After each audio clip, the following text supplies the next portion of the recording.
नमस्कार किसान भाइयों, स्वागत है आपका मेरे इस यूट्यूब चैनल पर। तो किसान भाइयों, मैं फिर से हाजिर हूँ आपके लिए एक और नई वीडियो लेकर, जिसमें मैं आपको बताऊंगा कि बरसात के मौसम में टमाटर की आप सफल खेती किस प्रकार कर सकते हो। तो शुरू करते हैं इस वीडियो को। आप देख रहे हो फार्मिंग न्यूज़ चैनल, मेरा नाम है खुशविंदर सिंह। तो बने रहिएगा इस वीडियो के अंत तक बिना स्किप किए हुए। तो किसान भाइयों, सबसे पहले अपने को जो है नर्सरी तैयार करना है।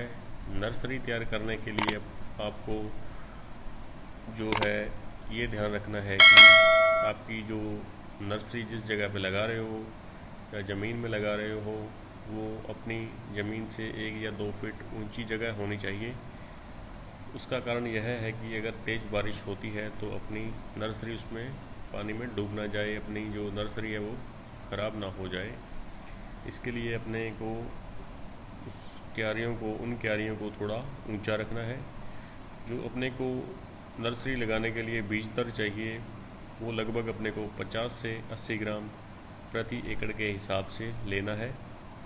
और जो बीज की जो वैरायटी है वो अपने आपके जो भी एरिया में चल रहा है उसी के हिसाब से ही आपको लगानी है। और अगर आपको कोई वैरायटी के बारे में जानकारी चाहिए, उसके लिए मैं अलग से वीडियो और डाल दूँगा। तो बीज दर आपको 50 से 80 ग्राम प्रति एकड़ के हिसाब से लेना है। और ये है पौध है जो 30 से 35 दिन में तैयार हो जाती है। तो उसके बाद जो बात आती है खेत का चयन। खेत का चयन अपने कैसे करना है, तो हर फसल के लिए, हर सब्जी वर्गीय फसल के लिए अपने को यह क्राइटेरिया दिखता है कि अपने को ये सब्जी या फसल है किस ज़मीन में लगाएं।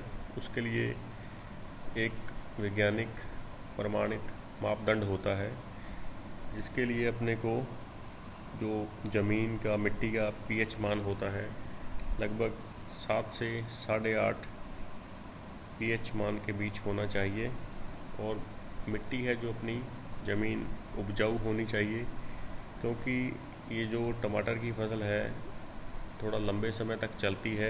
इसके लिए इसको अच्छा विकास देने के लिए, अच्छे पौधे बनाने के लिए अपने को उपजाऊ मिट्टी की ज़रूरत होती है। तो आपको जो खेत का चयन है, आपने पीएच मान के हिसाब से 7 से 8.5 पीएच मान वाली मिट्टी का ही चयन करना है, ज़मीन का ही आपको चयन करना है।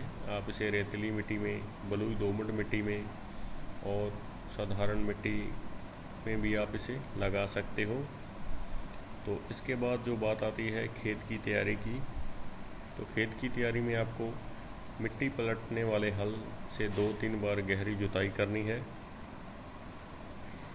इसका कारण ये है कि पौधे की जो टमाटर की जड़ें होती हैं उनको अच्छे से विकास करने के लिए, अगर ज़मीन अच्छे से पलटी हुई होगी, ज़मीन सॉफ्ट होगी, हार्डनेस कम होगा, उसमें सख्त नहीं होगी ज़मीन, तो जड़ें गहराई में अच्छे से जाएंगी और पौधा अच्छे से विकास करेगा।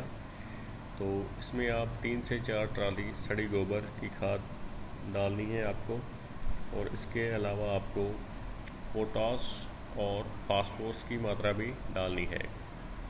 पोटाश आप 40 किलो प्रति एकड़ के हिसाब से डाल सकते हो, और फास्फोरस है जो आपको 30 किलोग्राम प्रति एकड़ के हिसाब से डालना है। उसके बाद अच्छे से जुताई करके मिट्टी में इसको, दोनों चीज़ों को मिला देना है। तो इसके बाद जो मेन काम आता है, जो मुख्य काम आता है, वो है टमाटर की पौध की रोपाई। बरसात में टमाटर के बम्पर उत्पादन लेने के लिए यही एक मूल मंत्र है कि आपको पौध की जो रोपाई है, जो सही विधि है, सही उचित दूरी पर ही आपको इन्हें लगाना चाहिए। तो आप इसे बेड विधि से या मेड बनाकर भी आप इन्हें लगा सकते हैं। अगर आप थोड़ा सा खर्च और बढ़ा लोगे, मल्चिंग खेती कर सकते हो। तो मल्चिंग पेपर लगाकर आप बेड के ऊपर, मेड़ों के ऊपर लगा सकते हो। जिससे होना ये है कि एक तो खरपतवार बहुत कम निकलेंगे और फंगस की बीमारियां बहुत कम लगेंगी। आपकी फसल बढ़िया से चलेगी और उत्पादन अच्छा देगी। मल्चिंग पेपर लगा होने से खरपतवार बहुत कम निकलते हैं, फसल बहुत जल्दी तैयार होकर मतलब आप उसको हार्वेस्ट कर सकते हो। और उसके बाद पौधे की दूरी की बात करें तो इसके बारे में हर वैरायटी की जो अलग अलग इसका मतलब एरिया ये कवर करते हैं पौधे इनके। कई वैरायटी के पौधे बड़े ज़्यादा विकास करते हैं, ज़्यादा जगह घेर लेते हैं, तो आप वैरायटी के हिसाब से पौध की जो दूरी है वो आपने उसका पूरा ध्यान रख के ही लगाना है। तो अगर आपको पौध की दूरी के बारे में डिटेल में वीडियो चाहिए या अपने जो टमाटर के जो वैरायटीज़ हैं उसके बारे में और डिटेल में वीडियो चाहिए तो मैं अलग से डाल दूँगा। तो इसमें आपने पौधे की दूरी अपने वैरायटी के हिसाब से ही रखनी है। उसके बाद बात आती है खाद प्रबंधन व सिंचाई की।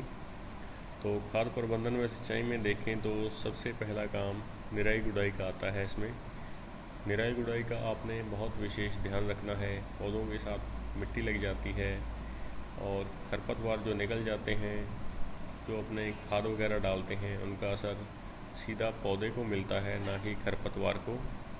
इसके कारण अपनी फसल बहुत बढ़िया विकास करती है, उत्पादन अच्छा देती है। और सिंचाई अपने को 12 से 15 दिन के अंतराल में करते रहना है, क्योंकि इनमें पौधों को अपने को नमी बना के रखना होता है शुरू में पौधे के विकास को तेज़ी से करवाने के लिए। तो आप हर सिंचाई के साथ खाद भी डाल सकते हो। अगर आपके पौधों में कोई पीलापन आ रहा है या कोई कमी लग रही है आपको, तो हल्का सा आप खाद मिलाकर सिंचाई करते रहना है आपको। तो उसके बाद में बात आती है कीट नियंत्रण की। कीट नियंत्रण की बात करें तो बरसात के मौसम में किसान भाइयों आपको पता ही है कि बहुत से कीट फसल पर लग जाते हैं, कीटों का प्रकोप बहुत ज़्यादा रहता है। तो इसमें सबसे ज़्यादा है जो कि जड़ों में सड़ गलन की समस्या रहती है।